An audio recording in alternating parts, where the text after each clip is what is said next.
നമസ്കാരം, എൻ്റെ പേര് രാഹുൽ.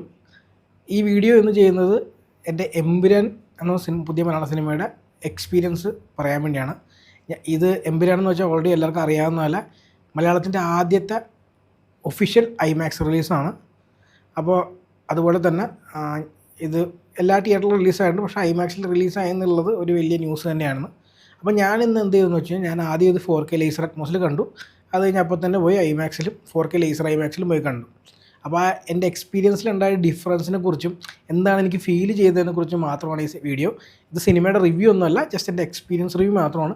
സിനിമയുടെ റിവ്യൂ ഞാൻ എന്തായാലും ഇടും, കാരണം I do want to talk about it. അപ്പോൾ നമുക്ക് എന്തായാലും വീഡിയോയിലേക്ക് കിടക്കാം. അപ്പോൾ ഞാൻ ആദ്യം 6 മണിക്ക് പോയിട്ട് 4K ലേസർ അറ്റ്മോസിലാണ് ആദ്യം ഈ സിനിമ കണ്ടത്. അപ്പോൾ ആ സിനിമയുടെ DCP ഒക്കെ വളരെ നല്ലതാണ്. ഞാൻ എക്സ്പെക്ട് ചെയ്തുള്ള 7.1 അറ്റ്മോസ് വന്നില്ല, 5.1 അറ്റ്മോസ് ആയിരുന്നു വന്നത്. വളരെ മികച്ച രീതിയിൽ സറൗണ്ടും നല്ല രീതിയിൽ അറ്റ്മോസ് എഫക്റ്റോടെ സിനിമയായിരുന്നത്. ആക്ച്വലി ഞാൻ ലൂസിഫർ കഴിഞ്ഞ ആഴ്ച പോയി കണ്ടത്. ലൂസിഫർ കണ്ടപ്പോൾ എനിക്ക് തോന്നി ഈ സിനിമ ശരിക്കും 4K ലേസർ അത് അറ്റ്മോസിൽ തന്നെ കാണണമെന്നാണ് എനിക്ക് തോന്നിയത്. കാരണം ലൂസിഫർ തന്നെ വളരെ അടിപൊളിയായിട്ട് സറൗണ്ട് ചെയ്തിട്ടുള്ള, എന്നാൽ അത്യാവശ്യം ഡീസൻറ്റ് രീതിയിൽ അത്യാവശ്യം അറ്റ്മോസ് എഫക്ട്സ് ഉള്ളൊരു സിനിമയായിരുന്നു. അടിപൊളി തിയേറ്റർ എക്സ്പീരിയൻസ് ആയിരുന്നു റിലീസ് ഞാൻ പോയി കണ്ടപ്പോൾ. അപ്പോൾ തന്നെ എനിക്കറിയായിരുന്നു സൗണ്ടിൻ്റെ കാര്യത്തിൽ ഇത് ഭയങ്കര അടിപൊളിയായിരിക്കും. പിന്നെ പിക്ചർ ക്വാളിറ്റിയുടെ കാര്യം എന്ന് വെച്ച് കഴിഞ്ഞാൽ ഓൾറെഡി നമുക്കറിയാം, ഓൾറെഡി ഒരുപാട് വീഡിയോസ് ഞാൻ ഉൾപ്പെടെയുള്ളവർ ചെയ്തിട്ടുള്ളതാണ്. സിനിമയുടെ അനമോർഫിക് റേഷ്യോ ആണ്, അപ്പോൾ 2.80:1 ആണ്. അപ്പോൾ അതിൻ്റെ പ്രശ്നം വെച്ച് കഴിഞ്ഞാൽ ഏത് തിയേറ്ററിൽ കണ്ടാലും നിങ്ങൾക്ക് ബ്ലാക്ക് ബാർസ് ഉണ്ടാവും. പക്ഷേ പേഴ്സണലി എൻ്റെ ഒപ്പീനിയൻ വെച്ചാൽ ലൂസിഫർ ഞാൻ കണ്ട സമയത്ത് എനിക്ക് ഈ ബ്ലാക്ക് ബാർസ് ഭയങ്കര ഓർമ്മയില്ലാത്തതിൻ്റെ റീസൺ പലർക്കും ഓർമ്മയുണ്ടാവില്ല. കാരണം എന്ന് വെച്ച് കഴിഞ്ഞാൽ നമ്മുടെ സിനിമ ഇഷ്ടപ്പെടുമ്പോൾ നമ്മൾ സിനിമയിൽ ലയിച്ച് കഴിഞ്ഞാൽ പിന്നെ നമുക്ക് ഈ ബ്ലാക്ക് ബാർസ് ഒന്നും ഇഷ്യൂ അല്ല. അതുകൊണ്ടാണ് നമ്മൾ ശ്രദ്ധിക്കാത്തത്.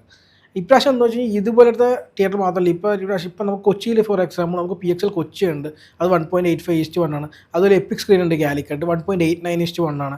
അപ്പോൾ അതുപോലെ ഫ്ലാറ്റ് റേഷ്യോ സ്ക്രീനുകളുടെ എണ്ണം വളരെയധികം കൂടിയിട്ടുണ്ട് നേരത്തെ ലൂസിഫർ ഇറങ്ങിയ ടൈം വെച്ചിട്ട്. അപ്പോൾ ഓരോ തിയേറ്റർ, അതായത് എത്രമാത്രം ഹൈറ്റ് കൂടുന്ന സ്ക്രീനിന് അത്രയും ബ്ലാക്ക് ബാർ നമുക്ക് കൂടും. അപ്പോൾ ഇതെല്ലാം മനസ്സിൽ വെച്ചാണ്. അപ്പോൾ ഞാൻ ആദ്യം കണ്ടത് ഒരു സ്കോപ്പ് റേഷ്യോ സ്ക്രീനിലാണ്. ഞാൻ ലൂസിഫർ ആദ്യം അവിടെ പോയി കണ്ടിരുന്നു. അപ്പോൾ അതെങ്ങനെ ഇരിക്കുമെന്ന് പറയാൻ ഞാൻ ട്വിറ്ററിൽ അതിൻ്റെ ഫോട്ടോ ഒക്കെ ഇട്ടിരുന്നു നിങ്ങൾക്കൊരു ഇതിന് വേണ്ടി തന്നെ. അപ്പോൾ അതുപോലെ തന്നെയാണ് എമ്പുരാനും ഉണ്ടായിരുന്നത്. അപ്പോൾ എമ്പുരാൻ്റെ ഒരു ഏറ്റവും വലിയ അടിപൊളിയായിട്ട് തോന്നിയെന്ന് വെച്ചാൽ പിക്ചർ ക്വാളിറ്റി വാസ് ഗുഡ്. ഒരു എക്സ്ട്രാ ഓർഡിനറി പിക്ചർ ക്വാളിറ്റി ആണെന്ന് ഞാൻ പറയില്ല, എക്സ്ട്രാ ഷാർപ്പ് ആണെന്ന് പറയില്ല. പക്ഷേ യൂഷ്വലി നമുക്ക് കിട്ടുന്നൊരു 4K DCP ആയിരുന്നു. പക്ഷേ വിഷ്വൽ ക്വാളിറ്റി ഭയങ്കര അടിപൊളിയായിരുന്നു. ആക്ച്വലി സുജിത് വാസുദേവിൻ്റെ ക്യാമറ, അതിൻ്റെ ലൈറ്റിങ്, മൂവിയുടെ ലൈറ്റിങ്ങും എങ്ങനെയാണെന്ന് വെച്ചാൽ അടിപൊളിയായിട്ട് ചെയ്തിട്ടുണ്ട്. നല്ല രസമാണ് കാണാൻ. അത് ഭയങ്കരമായിട്ട് നമ്മുടെ എൻഹാൻസ് ചെയ്യും. പക്ഷേ ഞാൻ കൂടുതൽ ഓഡിയോയുടെ ആളാണ്. അറ്റ്മോസ് എക്സ്പീരിയൻസ് ഫോർ അടിപൊളിയായിരുന്നു. നല്ല മികച്ച രീതിയിൽ സറൗണ്ടും നല്ല രീതിയിൽ അറ്റ്മോസും ചേർത്തുള്ള സിനിമയാണ്. ഇഷ്ടംപോലെ സീക്വൻസുകളും ഉണ്ട്. ആക്ച്വലി നമ്മുടെ മേലത്തെ ലെയർ സ്പീക്കേഴ്സൊക്കെ ഉപയോഗിക്കാൻ വേണ്ടിയുള്ള സീക്വൻസുകൾ തന്നെ സിനിമയ്ക്കകത്തുണ്ട്. അതവർ നന്നായിട്ട് യൂസ് ചെയ്യുകയും ചെയ്തു. എനിക്ക് തോന്നിയിട്ടുള്ള പക്ഷേ ലൂസിഫറിൽ സറൗണ്ട് ചാനൽസ് ഇതിൽ കുറച്ചും കൂടി നന്നായിട്ട് യൂസ് ചെയ്യുന്നത് എനിക്ക് തോന്നിയിട്ടുണ്ട്. ഇതിൽ കൂടുതൽ അറ്റ്മോസ് എഫക്റ്റ് പക്ഷേ കൂടുതൽ എമ്പുരാനിലാണ്. ഡയലോഗ് ആണെങ്കിലും ബേസ് ആണെങ്കിലും ഒക്കെ എനിക്ക് തോന്നുന്നു ലൂസിഫറിനേക്കാളും കുറച്ചും കൂടി കൂടുതലായിരുന്നു. അതുകൊണ്ട് ആ എക്സ്പീരിയൻസ് നല്ലതായിരുന്നു. ഇനി നമുക്ക് ഐമാക്സ് എക്സ്പീരിയൻസ് വരികയാണെങ്കിൽ, സത്യം പറഞ്ഞാൽ മലയാളത്തിൽ ആദ്യമായിട്ട് ഐമാക്സിൽ ഇറങ്ങിയ സിനിമ ആക്ച്വലി എമ്പുരാനല്ല. മണിച്ചിത്താഴ് ആക്ച്വലി ഒഫീഷ്യൽ അല്ലെങ്കിലും നമ്മുടെ ട്രിവാൻഡ്രം ഐമാക്സിൽ, നമ്മുടെ PVR ട്രിവാൻഡ്രം ഐമാക്സിൽ, ഇവിടെ കേരളത്തിൽ ആദ്യത്തെ ഐമാക്സിൽ ആക്ച്വലി മണിച്ചിത്താഴ് റിലീസ് ചെയ്തായിരുന്നു. ഞാൻ അവിടെ നിന്ന് അത് പോയി കണ്ട ആളാണ്. മണിച്ചിത്താഴിൻ്റെ ഗുണം എന്ന് വെച്ച് കഴിഞ്ഞാൽ അത് DMR പ്രോസസ്, റീമാസ്റ്ററിംഗ് പ്രോസസ്സ് ചെയ്തിട്ടില്ലെങ്കിലും ആ സിനിമ ആക്ച്വലി ഫ്ലാറ്റ് റേഷ്യോ ആയിരുന്നു. അതെനിക്ക് തോന്നുന്നു 1.66:1 അങ്ങനെ എന്തോ ഒരു റേഷ്യോ ആയിരുന്നു ആ സിനിമ. അത് 1.85:1 അല്ല, കാരണം PXL ആണെങ്കിൽ 2 സൈഡ് ബ്ലാക്ക് ബാർ ഉണ്ടായിരുന്നു. അപ്പോൾ ഐമാക്സിലും അതുണ്ട്, പക്ഷേ ഓൾമോസ്റ്റ് ഫുൾ സ്ക്രീൻ ആയിരുന്നു ഈ സിനിമ. അപ്പോൾ അത് ഐമാക്സിൽ അങ്ങനെ കാണുമ്പോൾ ഒരു രസം ഉണ്ടാവും. അപ്പോൾ ഈ DMR പ്രോസസ് എന്ന് വെച്ചാൽ ഐമാക്സിൻ്റെ റീമാസ്റ്ററിംഗ് പ്രോസസ്സാണ്. അവരെന്താ ചെയ്യുന്നത് വെച്ച് കഴിഞ്ഞാൽ, ഇപ്പോൾ ഉള്ള പ്രിൻ്റ് എന്ന് പറയുന്ന പ്രിൻ്റ് അവരെടുത്തിട്ട് അവരത് ഹൈ ബിട്രേറ്റ് കണ്ടൻറ്റാക്കി മാറ്റും. അപ്പോൾ അതിൻ്റെ ഷാർപ്നെസ് കൂടും, ബ്രൈറ്റ്നസ്, അവരത് ഐമാക്സിൻ്റെ പ്രൊജക്ഷന് വേണ്ടി അവരത് എൻഹാൻസ് ചെയ്യും. അത് നല്ല വ്യത്യാസം ഉണ്ടാക്കും. പക്ഷേ ആ വ്യത്യാസം അറിയണമെങ്കിൽ ഒരിക്കലും 2K സീരിയലിൽ കണ്ട ആ വ്യത്യാസം അറിയില്ല എന്നാണ് എനിക്ക് പേഴ്സണൽ തോന്നിയിട്ടില്ല. പക്ഷേ നിങ്ങൾ നേരെ മറിച്ചൊരു 4K ലേസർ ഐമാക്സ് കാണുകയാണെങ്കിൽ ആ വിഷ്വൽ ക്വാളിറ്റിയുടെ ഡിഫറൻസ് നിങ്ങൾക്ക് അറിയാൻ പറ്റും. പിന്നെ ഐമാക്സിൽ എനിക്ക് തോന്നുന്നത് 12 ചാനൽ മിക്സ് ഇല്ലാത്തൊരു സിനിമയായിരിക്കും. 5 ചാനൽ മാത്രം ഉള്ളതെന്നാണ് എനിക്ക് തോന്നുന്നത്, ഉറപ്പൊന്നുമില്ല. 5 ചാനൽ ഉള്ളതെന്ന് എനിക്ക് തോന്നുന്നത്. പിന്നെ കൊച്ചിയിലുള്ളതും തിരുവനന്തപുരത്തുള്ള 5 ചാനലാണ്. പിന്നെ കൊച്ചിയിലുള്ള കണ്ടാൽ മാത്രമാണ് ഈ DMRൻ്റെ വ്യത്യാസം അറിയാൻ പറ്റുള്ളൂ എന്നാണ് എനിക്ക് പേഴ്സണലി പറയാനുള്ളത്. കാരണം ഇവിടെയാണ് 4K ലേസർ ഐമാക്സ് ഉള്ളൂ. അപ്പോൾ പിന്നെ ഐമാക്സിൻ്റെ 5 ചാനലിനെ കുറിച്ച് പറയുകയാണെങ്കിൽ, പേഴ്സണലി ഞാൻ ഒരു അറ്റ്മോസിൻ്റെ ആളാണ്. എനിക്ക് അറ്റ്മോസാണ് പേഴ്സണലി ഇഷ്ടം. ഐമാക്സ് എന്ന് വെച്ച് കഴിഞ്ഞാൽ ഐമാക്സിൽ നമുക്കൊരു 3D വിർച്വൽ സറൗണ്ടൊക്കെ തരും. പക്ഷേ അതൊരിക്കലും ഒരു പിൻ പോയിൻറ്റ് ആക്യുറസി ഉള്ള സൗണ്ട് അല്ല. കാരണം നമ്മുടെ ചുറ്റുമായിട്ടൊരു വിർച്വലി സൗണ്ട് വരുവാണ്. അത് ബാക്ക് എന്ന് പറയുന്ന സൗണ്ട് ഇങ്ങനെ നമ്മുടെ മേലെ കൂടി സൗണ്ട് പോകുമ്പോൾ, കാരണം സ്പീക്കർ മേലെ നിന്ന് ഇങ്ങനെ അടിക്കണമുണ്ട്, നമുക്ക് ആ ജസ്റ്റ് ഒരു സറൗണ്ട് ഫീൽ കിട്ടും എന്നല്ലാണ്ട് ഇപ്പോൾ ഒരു സാധനം ഇപ്പോൾ ഇങ്ങനെ വെടി വെച്ച് ഈ സൈഡിൽ കൂടെ നമുക്ക് ആ വെടി ഇങ്ങനെ ഓരോരോ സ്പീക്കറിൽ കൂടെ പോകണ ആ ഫീലുണ്ട്. അതൊന്നും ഇതിന് തരാൻ പറ്റില്ല. അല്ലെങ്കിൽ മേലെ കൂടി ഹെലികോപ്റ്റർ പാസ് ചെയ്യുമ്പോൾ നമ്മുടെ തലേൻ്റെ മേലെ കൂടി ഇങ്ങനെ ഓരോരോ പിൻ പോയിൻ്റ് ആയിട്ട് പോകുന്നതായിട്ടോ അങ്ങനെയൊന്നും ഫീലൊന്നും ആക്ച്വലി ഐമാക്സിൻ്റെ 5 ചാനൽ തരാൻ പറ്റില്ല. ഈവൻ 12 ചാനലാണെങ്കിൽ പോലും ഈ സൗണ്ട് ഇങ്ങനെ മൂവ് ചെയ്യുന്ന എഫക്റ്റ് ഐമാക്സിനില്ല. കാരണം ഐമാക്സിൻ്റെ സൗണ്ട് ഒരു ഫിക്സഡ് പോലെയാണ്. അതിപ്പോൾ 12 ചാനലുണ്ടെങ്കിൽ നമ്മുടെ നേരെ ആ സൗണ്ട് അടിച്ച് തരുന്നതല്ലാണ്ട് ഒരിക്കലും അറ്റ്മോസ്ഫിയർ പോകുന്ന പോലെ പാസ് ചെയ്ത് ഒബ്ജക്റ്റ് പാസ് ചെയ്യുന്ന പോലെ നമുക്ക് കിട്ടില്ല എന്നുള്ളതാണ് സത്യം. ബട്ട് എനിവേ ചോയ്സ് സ്റ്റിൽ ഐമാക്സിൻ്റെ ബേസ് ഭയങ്കര രസമാണ്. അതെനിക്ക് ഭയങ്കര ഇഷ്ടമാണ് ഐമാക്സിൻ്റെ ബേസ്. അപ്പോൾ നമ്മൾ കോംപ്രമൈസ് ചെയ്യുവാണ്. ഒന്നുകിൽ എനിക്ക് കൂടുതൽ അറ്റ്മോസ്ഫിയർ ഇഷ്ടമാണ്, ഞാൻ രണ്ടിടത്തും എനിക്കൊരു സിനിമ ഇഷ്ടപ്പെട്ട് ഞാൻ കാണാൻ ശ്രമിക്കും. പക്ഷേ നമ്മളൊരു കോംപ്രമൈസാണ്. പിന്നെ ഐമാക്സിൽ പോയാലുള്ള ഏറ്റവും വലിയ ഗുണം എന്ന് വെച്ചാൽ എപ്പോഴും ഒരു ക്വാളിറ്റി അവർ കീപ്പ് ചെയ്യുന്നുള്ളതാണ്. നമുക്ക് എല്ലാ അറ്റ്മോസ്ഫിയറിൽ പോയാലും ഒരേ ലെവലിൽ അറ്റ്മോസ്ഫിയർ കിട്ടില്ല എന്ന് എനിക്ക് പലപ്പോഴും തോന്നുന്നുണ്ട്. ട്യൂണിങ്ങിൻ്റെ അല്ലെങ്കിൽ കാലിബ്രേഷൻ ഇഷ്യൂ ആയിരിക്കും. പക്ഷേ ഐമാക്സിൽ മിക്കപ്പോഴും എവിടെ പോയാലും സൗണ്ട് ഇത്തിരി കുറവോ കൂടുതലോ ചിലപ്പോൾ പഴയ സ്പീക്കർ അനുസരിച്ച് മാറുമെങ്കിലും നമുക്ക് പ്രോപ്പർലി ഒരു വിർച്വൽ സറൗണ്ട് ആക്ച്വലി അവർ പ്രൊവൈഡ് ചെയ്യുന്നുള്ളതാണ് സത്യം. ഇപ്പോൾ എമ്പുരാൻ്റെ കാര്യത്തിൽ പറയുകയാണെങ്കിൽ കിട്ടിലും വിഷ്വൽ ക്വാളിറ്റി ആയിരുന്നു. Clearly there is A huge difference. അതായത് നമ്മൾ 4K ലേസർ അറ്റ്മോസ്ഫിയർ കാണുന്നതിൻ്റെ ഡിഫറൻസ് ഇവിടെ ഉണ്ട്. പക്ഷേ അതിൻ്റെ ഒപ്പം തന്നെ പ്രോബ്ലം എന്താണെന്ന് വെച്ച് കഴിഞ്ഞാൽ ബ്ലാക്ക് ബാർസ് ഭയങ്കര കൂടുതലാണ്.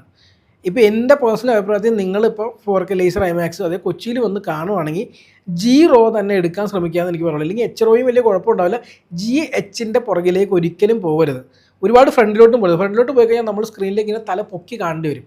G ആണ് ഓൾമോസ്റ്റ് നേരെ ഇരുന്ന് കാണാൻ പറ്റുന്ന അടുത്തുള്ളതും എന്നാൽ നേരെ നിന്ന് കാണാം. നമ്മുടെ ഫുൾ ഐസ് നിറയാ അതായിരിക്കും. അപ്പോൾ ബ്ലാക്ക് ബാർ നമ്മൾ ഒരു 5-10 മിനിറ്റ് കഴിഞ്ഞാൽ നമ്മളെ ബ്ലാക്ക് ബാറിനെ കുറിച്ചൊക്കെ മറന്നു പോകും. എനിക്കങ്ങനെ വന്നില്ല. പേഴ്സണലി ഞാൻ എപ്പോഴും അവിടുത്തെ G-RAW എനിക്ക് എടുക്കാറ്. എനിക്ക് അതാണ് ഇഷ്ടം താനും. പക്ഷേ ഇന്നിപ്പോൾ ഈ സിനിമ കണ്ടപ്പോൾ പ്രത്യേകിച്ച് അത് ഭയങ്കര ആപ്റ്റായിട്ട് തോന്നി. H വലിയ കുഴപ്പമുണ്ടായിരുന്നു തോന്നി. നല്ല തിരക്കുണ്ടായിരുന്നു. അതുകൊണ്ട് H-ൽ ഇരുന്ന് നോക്കാൻ എനിക്ക് പറ്റില്ല. അല്ലെങ്കിൽ ഞാൻ നോക്കിയേനെ. കാരണം ഹൗസ്ഫുള്ളായിരുന്നു. അപ്പോൾ വിഷ്വൽ ക്വാളിറ്റിയുടെ കാര്യത്തിൽ ലേസർ ഐമാക്സ് നല്ല വ്യത്യാസമുണ്ട്. വ്യത്യാസം ശരിക്കും ഫീൽ ചെയ്യും നമുക്ക്. പക്ഷേ നേരെ സൗണ്ടിൻ്റെ കാര്യത്തിൽ വരുമ്പോൾ ഐമാക്സിൻ്റെ സൗണ്ടൊക്കെ നല്ലതായിരുന്നു. പക്ഷേ അറ്റ്മോസ്ഫിയർ തന്ന ആ ഒരു എഫക്റ്റ് ഉണ്ടല്ലോ, അത് ആക്ച്വലി ഐമാക്സിൽ ഡെലിവർ ചെയ്യാൻ പറ്റില്ല. ഇപ്പോൾ ഒരു എക്സാമ്പിൾ പറഞ്ഞു, ഈ സിനിമയിൽ ആദ്യമായിട്ട് മിസൈൽ വന്നിട്ട് സീനുണ്ട്.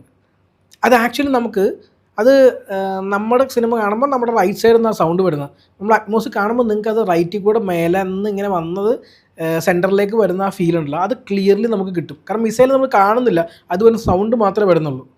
നിങ്ങൾക്ക് മനസ്സിലായി, ആ ഒബ്ജക്റ്റ് നമ്മുടെ പെരിഫറൽ വിഷനിലൂടെ അല്ലെങ്കിൽ നമ്മുടെ കാണാൻ പറ്റാത്ത അവിടെ കൂടെ സൗണ്ട് ഇങ്ങനെ വരുന്നത് നമുക്കത് ഫീൽ ചെയ്യുന്നുണ്ട്. അത് അറ്റ്മോസ്ഫിയർ അടിപൊളിയായിട്ട് കിട്ടും. അതുപോലെ ഒരുപാട് സീക്വൻസ് ഉണ്ട്. ഇപ്പോൾ ഹെലികോപ്റ്റേഴ്സ് പല സൈഡിൽ നിന്ന് വരുന്ന സീനുകളിലും പല ദിശയിൽ നിന്നാണ് ആ സൗണ്ട് വരുന്നത്. അത് ഭയങ്കര അടിപൊളിയായിട്ട് അറ്റ്മോസ്ഫിയർ റീക്രിയേറ്റ് ചെയ്യുന്നുണ്ട്. സറൗണ്ട് അറ്റ്മോസ്ഫിയർ കിട്ടില്ലായിട്ട് റീക്രിയേറ്റ് ചെയ്യുന്നുണ്ട്. അതുപോലെ ഒരുപാട് സീക്വൻസ് ഈ സിനിമയിലുണ്ട് ആക്ച്വലി ഈ സൗണ്ട് യൂട്ടിലൈസ് ചെയ്യുന്നത്. അത് അറ്റ്മോസ്ഫിയർ തരാൻ പറ്റില്ല. I don't think IMAX actually delivered. But ഐമാക്സിൻ്റെ ബേസ് ആക്ച്വലി ഞാൻ കണ്ട അറ്റ്മോസ്ഫിയർ സ്ക്രീനേക്കാൾ ഫാർ ബെറ്റർ ആയിരുന്നു. നല്ല രസമുള്ള ബേസ് ആയിരുന്നു. പക്ഷേ ഇത്തിരി ലൗഡായിരുന്നു DCP. ഞാൻ കണ്ട അറ്റ്മോസ്ഫിയറിനേക്കാളും ഇത്തിരി കൂടി ലൗഡായിരുന്നു. എനിക്ക് തോന്നുന്നു പൊതുവേ DCP ഇത്തിരി ലൗഡ് തന്നെയാണ്. പക്ഷേ നമ്മുടെ ഒരു തെലുങ്ക് സിനിമയൊക്കെ കാണുന്ന ലൗഡ്നെസ് ഇതിനുണ്ട്. അത്രയും ഇല്ല എന്ന് ഞാൻ പറയുന്നില്ല. അതിൻ്റെ ഒരു ലെവലിൽ സൗണ്ടാണ് ഇതിന് കൊടുത്തിരിക്കുന്നത്. അല്ലെങ്കിൽ ഇതിൻ്റെ സൗണ്ട് വെച്ചിരിക്കുന്ന ആ ലെവലിലാണ് എനിക്ക് തോന്നിയിട്ടുണ്ട്. പക്ഷേ നമുക്കൊരു അരോചകമൊന്നുമല്ല. ഇപ്പോൾ ഈ അടുത്ത സിനിമയാണ് കങ്കുവ പോലെ ഓവർ ദ ടോപ്പായിട്ട് അരോചകമൊന്നുമല്ല. പക്ഷേ സൗണ്ട് ഇത്തിരി കൂടുതൽ തന്നെയാണ്. ഐമാക്സിൽ നമുക്കത് ഒന്നും കൂടി ഫീൽ ചെയ്യും സൗണ്ട് ഇത്തിരി കൂടുതലാണ്. പക്ഷേ ചെവി പൊട്ട സൗണ്ടൊന്നും അല്ല. പക്ഷേ നമുക്ക് തോന്നും ഐമാക്സിൽ സൗണ്ട് കൂടുതലാണ്.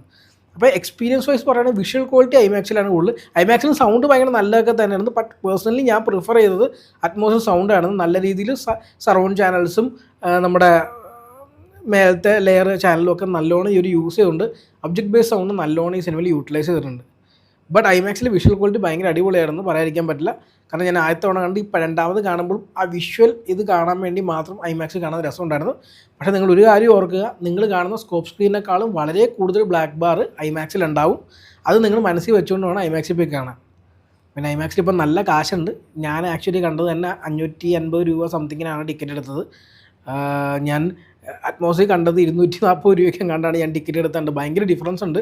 ഇത്രയും കാശ് കൊടുത്ത് ഐമാക്സിൽ ഇപ്പോൾ കാണണമെന്ന് ഞാൻ ഒരിക്കലും പറയില്ല. I don't suggest that. കാരണം ഈ സിനിമ ആക്ച്വലി ഐമാക്സ് റേഷ്യോ ഉള്ള സിനിമയാണെങ്കിൽ I think 550 it's worth it. But 550 രൂപയ്ക്ക് ഇത്രയും ബ്ലാക്ക് ബാറുള്ള സിനിമ ഐമാക്സിൽ കാണാൻ ഞാൻ പറയില്ല. ബട്ട് നിങ്ങൾക്ക് നല്ലൊരു വിഷ്വൽ എക്സ്പീരിയൻസ് നിങ്ങൾ ഐമാക്സിൽ പോയി കണ്ടാൽ എടുത്ത് ഞാൻ പറയുകയാണ് ഇപ്പോഴും നിങ്ങൾക്ക് ആ DMR റീമാസ്റ്ററിൻ്റെ വ്യത്യാസം അറിയണമെങ്കിൽ നിങ്ങൾ 4K ലേസർ IMAX തന്നെ കാണണം. സൗത്ത് ഇന്ത്യയിൽ എന്ത് വന്നാലും ആകെ 2 എണ്ണേ ഉള്ളൂ. ഒന്ന് കൊച്ചിയിലുള്ള സിനിപോളിസും രണ്ടാമത് നമ്മുടെ കോയമ്പത്തൂരുള്ള ബ്രോഡ്വേ സിനിമാസുമാണ്. പിന്നെ വേറൊരു കാര്യം കൂടി, കുറച്ച് കംപ്ലയിൻസും കൂടി പറയാനുണ്ട്. കംപ്ലയിൻസ് എന്താണെന്ന് വെച്ച് കഴിഞ്ഞാൽ സിനിപോളിസിൽ ഇന്ന് AC പ്രശ്നം ഉണ്ടായിരുന്നു. നമ്മൾ ഇത്രയും കാശൊക്കെ കൊടുത്ത് കാണുമ്പോൾ വിഷ്വൽ ക്വാളിറ്റി സൗണ്ട് ക്വാളിറ്റിയൊക്കെ ഓക്കെ, സീറ്റ് നമുക്കിനി മാറ്റാൻ പറ്റില്ലല്ലോ. പക്ഷേ AC ഒന്നും മര്യാദയ്ക്ക് പ്രവർത്തിക്കുന്നില്ല എന്ന് പറഞ്ഞു കഴിഞ്ഞാൽ വളരെ മോശമാണത്. ഇത്രയും കാശും വാങ്ങിച്ചിട്ട് ഇതൊക്കെ റിപ്പയർ ചെയ്യേണ്ട അവസ്ഥ കഴിഞ്ഞു. ഇപ്പോൾ ഞാനിപ്പോൾ PVRൽ പോയി കണ്ടു കഴിഞ്ഞാൽ PVRൽ ഇടയ്ക്ക് വെച്ച് കഴിഞ്ഞ ആഴ്ചയൊക്കെ പല ഓഡിയോകളും കഴിഞ്ഞ ഈ ഒരു മാസമായിട്ട് പലപ്പോഴും റിപ്പയർ ചെയ്തു. അവർ AC റിപ്പയർ ചെയ്യാൻ വേണ്ടി ചെയ്തത്. അത് നിങ്ങൾ മനസ്സിലാക്കണം. അതായത് നിങ്ങൾക്കൊരു ഇഷ്യൂ വന്നു കഴിഞ്ഞാൽ അത് റിപ്പയർ ചെയ്യേണ്ടത് നിങ്ങളുടെ ഉത്തരവാദിത്തമാണ്. പിന്നെ ഇത്രയും കാശും കൂടി വാങ്ങിച്ചിട്ട് മറ്റേ കേസ് തരുന്നില്ല എന്ന് വെച്ചാൽ, എനിക്ക് ആക്ച്വലി ഇത്തിരി കോൾഡൊക്കെ ഉണ്ടായിരുന്നു, എനിക്ക് ചെറുതായിട്ട് തണുപ്പുണ്ടായിരുന്നു, പക്ഷേ എനിക്ക് അത് ഓക്കെ ആയിരുന്നു. പക്ഷേ ഇത്രയും ചൂടത്ത്, പ്രത്യേകിച്ച് ഞാൻ ഇതിന് മുമ്പ് അവിടെ IMAX കാണാൻ പലപ്പോഴും സിനിമയ്ക്ക് ആളില്ലായിരുന്നു. അപ്പോൾ നമുക്ക് AC കുറവുള്ളത് നമുക്ക് പ്രശ്നമേ അല്ല. പക്ഷേ ഇന്ന് വെച്ചാൽ ഹൗസ്ഫുള്ളായിരുന്നു. എല്ലാവർക്കും നല്ല ബുദ്ധിമുട്ട് തോന്നുന്നുണ്ടായിരുന്നു. എനിക്ക് അവിടെ തന്നെ ഫീൽ ചെയ്യുന്നുണ്ടായിരുന്നു. ആ സിനിപോൾസ് അതൊക്കെ ഫിക്സ് ചെയ്യേണ്ടതാണ്. പിന്നെ സിനിപോൾസിൽ വേറെയും കുറച്ച് പ്രശ്നങ്ങളുണ്ട്. അവർ ഈ ലൈറ്റൊക്കെ വെച്ചിരിക്കുന്നതല്ലേ, ഇത് നേരത്തെ നമ്മൾ പറഞ്ഞിട്ടുള്ളതാണ്, പക്ഷേ ഞാൻ എടുത്ത് പറയുകയാണ്. അവർക്ക് ആ ലൈറ്റ് എന്തുകൊണ്ട് നേരെ അടിക്കുന്ന ലൈറ്റിന് പകരം താഴത്തേക്ക് പതിക്കുന്ന ചരിഞ്ഞിട്ടുള്ള സ്റ്റെപ്പ് ലൈറ്റ്സ് വെച്ചുകൂടാ? ശരിക്കും ആ ലൈറ്റ് ചെറുതായിട്ട് റിഫ്ലക്റ്റ് ചെയ്യുന്നുണ്ട്. ഈ സിനിമ എന്ന് വെച്ചാൽ കൂടുതലും ബ്ലാക്ക് ബാർ ഉള്ളതുകൊണ്ട് ഈ റിഫ്ലക്റ്റ് ചെയ്ത ലൈറ്റ് നമുക്ക് ശരിക്കും കാണാൻ പറ്റും റൈറ്റ് സൈഡ് കോർണറിൽ. അപ്പോൾ ആക്ച്വലി ആ ലൈറ്റ് അവർ താഴത്തേക്ക് വെച്ചിരുന്നെങ്കിൽ പോലും കുഴപ്പമില്ലായിരുന്നു. ഇതിപ്പോൾ നേരെ അടിക്കുന്ന ലൈറ്റ് ഉണ്ടായി. ഈവൻ തോ നമ്മൾ പറഞ്ഞിട്ട് ഒരു സ്റ്റിക്കറൊക്കെ ഒട്ടിച്ചിട്ടുണ്ടെങ്കിലും ലൈറ്റ് നന്നായിട്ട് അടിക്കുന്നുണ്ട്.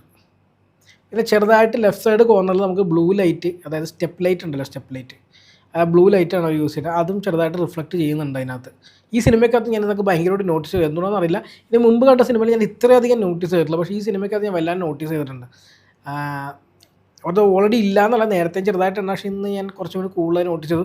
ഇനി ബ്ലാക്ക് ബാർസ് ഉള്ളതുകൊണ്ട് അവിടെ തട്ടി റിഫ്ലക്റ്റ് ചെയ്യുന്നതുകൊണ്ടാണ്, കൂടുതൽ റിഫ്ലക്റ്റ് ചെയ്യണമെന്ന് എനിക്കറിയില്ല. ബട്ട് എന്ന് വെച്ചാൽ ഈ പ്രശ്നങ്ങളൊക്കെ ഉണ്ട്. പക്ഷേ സ്റ്റിൽ 4K വിഷ്വൽ ക്വാളിറ്റി IMAXൻ്റെ കിടിലാണെന്ന്. ബട്ട് ഐ പ്രിഫർ അറ്റ്മോസ് ഉണ്ട്. പിന്നെ നിങ്ങൾ ഈ സിനിമ കാണുവാണെങ്കിൽ എൻ്റെ പേഴ്സണൽ ഒപ്പീനിയൻ 4K ലേസർ അറ്റ്മോസിലെങ്കിലും കാണാൻ ശ്രമിക്കുക. വിഷ്വലി ആണെങ്കിലും സൗണ്ടിലാണെങ്കിലും ഈ സിനിമ അടിപൊളിയാണ്. സോ ഇതാണ് പേഴ്സണലി എൻ്റെ IMAXൻ്റെയും 4K ലേസർ അറ്റ്മോസിൽ ഈ സിനിമ കണ്ട എൻ്റെ എക്സ്പീരിയൻസ്. അപ്പോൾ ഞാനെന്തായാലും ഇതിൻ്റെ റിവ്യൂ വീഡിയോ ആയിട്ട് ഇപ്പോൾ തന്നെ വരും. അപ്പോൾ നമുക്കിനി അടുത്ത വീഡിയോയിൽ കാണാം. ബൈ.